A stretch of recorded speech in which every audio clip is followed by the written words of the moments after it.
All right, before we get started, I need to ask a quick question. Do you confirm your previous consent for me to record this interview? Yes. All right, awesome. So thanks for your time. Thanks for doing this for my assignment. Why don't we start with your name, what you do for work, and how long you've been in that role? My name's Cody Leeds. I'm the district manager for Aldi, and I've been there for 3.5 years. Awesome, thanks. And with the district manager, what does that entail? Covering a particular area, region, state, what does that look like? Yeah, so I oversee 6 locations right now across the Southern California area, across various cities, counties, and I'm a personnel leader for all 6 stores. Okay, great. And so what type of industry would you say is representative of your organization? Grocery retail. Grocery retail, perfect.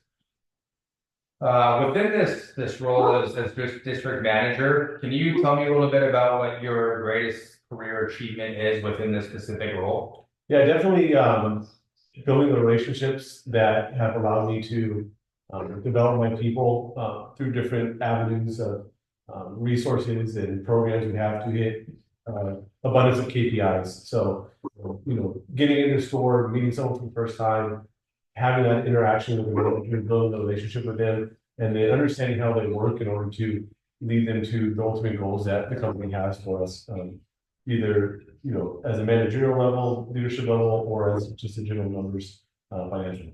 So it's similar to goals that are cascaded up from the company that get cascaded down. They're all aligned to ultimately reach the corporate goals. Exactly. When you reference my people, are you speaking more directly of your direct reports or also those that fall underneath them as well? Both, yeah. So the entire store. So I'm the personnel leader for every employee in the store. Outside of the store manager, where I'm his direct leader, he's my direct report. So, but everyone else in the store, I'm the personnel leader. So any issues that come up with them, I have that sole responsibility to take care of. Awesome. Within the same career achievement that you were mentioning, what management principles or strategies or processes did you employ? I know you mentioned KPIs. Maybe you could elaborate a little bit on that, or anything in addition to the KPIs that you believe led to this effective organizational outcome? It all starts with relationships. We're a people business first. We have to sell groceries, but we always say that we are in the industry of people. So building that connection with people, being a part of active listening, I think that's the number one component of it, is being an active listener in these one-on-one conversations I have with employees in order to, develop them and then ultimately get them to have that goal of hitting the KPI similar to what we need to achieve at a higher level. Awesome, thanks. Why do you consider this particular achievement to have been so impactful? I think any time that you can relate to people has a bigger impact on yourself and the company as a whole. Because ultimately, you want your people to do well and you want to take care of your people. So it starts with that. So that's been ultimate fulfilling, goal or achievement in my career, is seeing people do well and develop and become the best version of themselves in the industry. Fantastic, thanks.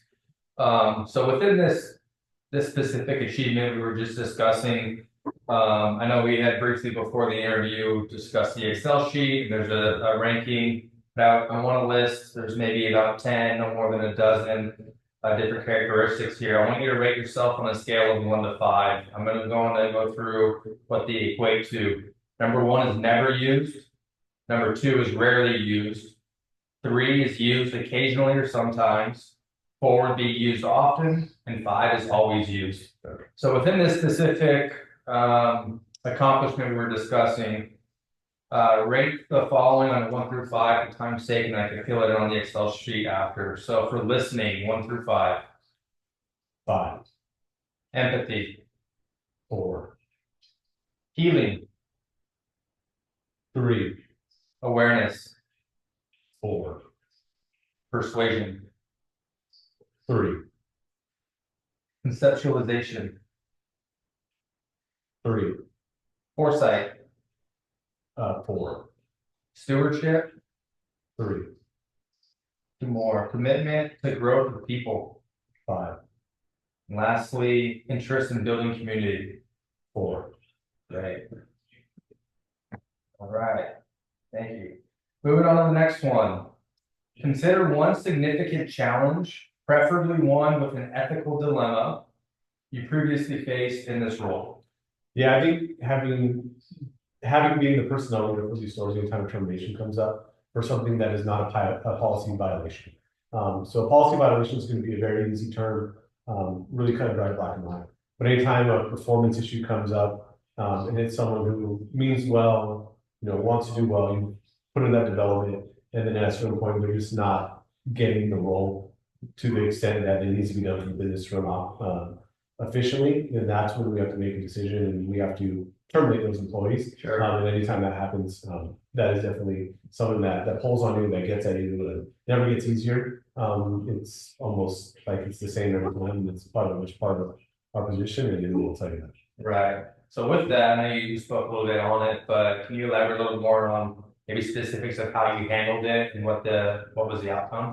Yeah, I think if you follow policy, even though it might not be something that as cut and dry, but at the end of the day, you're fair.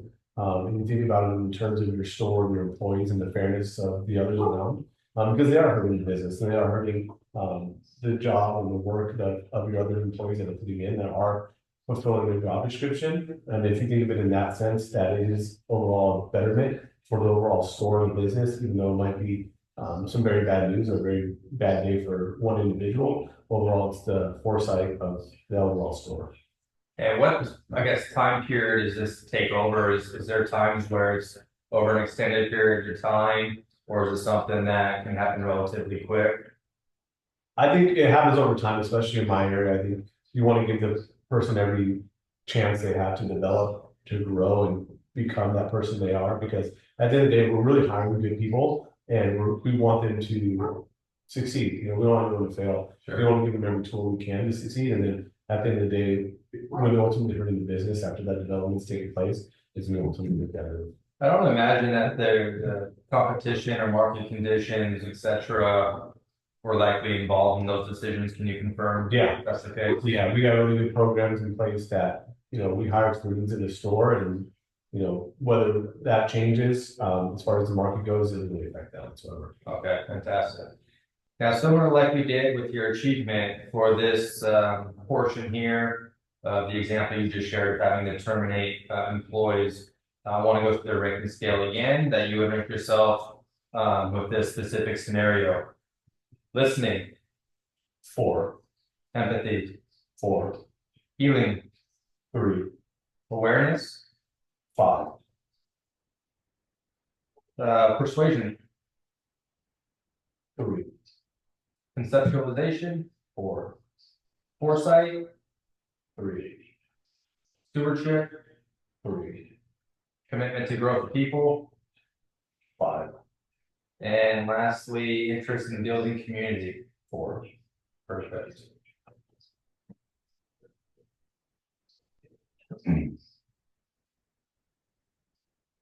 Sorry, real quick on this as well. Can you provide just one example of any one of these here that you ranked yourself, these characteristics, how it was used in overcoming that challenge? The empathy, definitely you want to hear them out.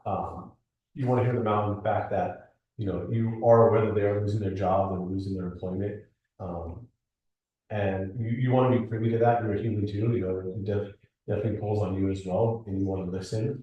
But at the end of the day, you're making a decision that is not a one-time decision. It's happened over a period of time. Right. Yeah, that makes perfect sense. Thank you. Moving on to the next section here. What was or what is the mission, vision, and strategy of the organization?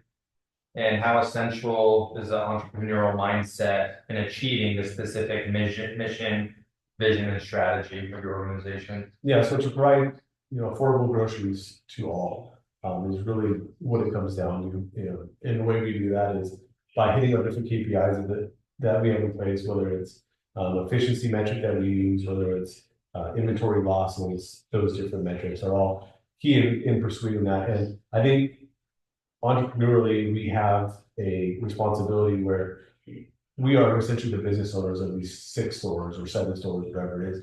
We have the decisions to hire, to fire, we have the ability to make those decisions to, as far as telling our managers to cut hours, to hit a goal, to do different inventory controls to help with those metrics. So we really have that oversight to really put those metrics or put those things in place in order to hit those goals. So we get a lot of freedom in that range, especially when it comes to personnel decisions. Awesome, thank you. Now the ranking scale is going to stay the same, the 1 through 5. However, these characteristics are going to be a little bit different. So I'm going to go through them before I ask for your ranking. There's need to achieve, openness to experience, innovative/creative ability, risk propensity, proactivity and work ethic, entrepreneurial self-efficacy, and internal locus of control. Again, 1 through 5, those will be the same. Let's start with need to achieve. How would you rank yourself 1 through 5? 5. Openness to experience. 3. Innovative creative ability. 3. Risk propensity. 4. Proactivity and work ethic. 4. Entrepreneurial self-efficacy. 3. Lastly, internal locus of control. 3. Perfect. Last question here on this topic. Similar like we did with the last one. Can you describe anything? I'm sorry, let me take that back. Please provide an example of how just one of these characteristics you just ranked yourself on was used in achieving the mission, vision, and strategy of your organization. Yeah, so I think the one for risk, we talked about briefly there. I think that all goes into place in our business every single day. We want to limit the amount of risk we have, especially when handling food or handling different things. We have stop sales and emergency product withdrawals where the provider might have something that went wrong or manufacturing went wrong with the product. We take that very serious. So having to action that immediately, assessing that, and then evaluating the product handling from our employees, how they handled it. Did they do it based on policy? Did they do it the right way? And if not, having that sit down and conversation with them to make sure that they get it right, go through the steps to achieve that policy, and then having that disciplinary coaching conversation as we need. Awesome, thank you. Last couple of questions for you. Apart from servant leadership and the entrepreneurial mindset, is there maybe 1 or 2 significant lessons or attributes that are essential for success? Yeah, I mentioned the relationship building. I think that's key in any point of leadership. You're only going to get as far as your people go, especially in a role where, and this happens a lot in businesses where you are really hands off, where you're not actually doing the physical labor, you're not doing the physical job. You have to get your people to do so, and how you get them to do so is by having them trust you. And that can be by building those relationships, or just showing that you care, or even boots on the ground and helping hand when they need to be. So just understanding what is important to your people. We have a great philosophy with moments that matter so for our employees, and it's things that we survey what's important to them, whether it's workplace environment or whether it's their time off, and respecting that as well, and just understanding what makes them tick, and then helping them grow to get the best achievement out of them possible. Thank you for elaborating on that. I was going to kind of dive in a little bit on what you do specifically to build those relationships. I think you hit the nail on the head in a couple of areas by specific examples, and then also by the poll surveys. Different people are going to react differently to different things that you do. So kind of understanding how to influence different personalities. Last question for you. Describe anything you wish you would have specifically avoided that may have derailed or delayed your success. Yeah, that's a tough one. I think there's times where you care so much and hold on to certain people, and that can hinder you or really prevent you from moving forward.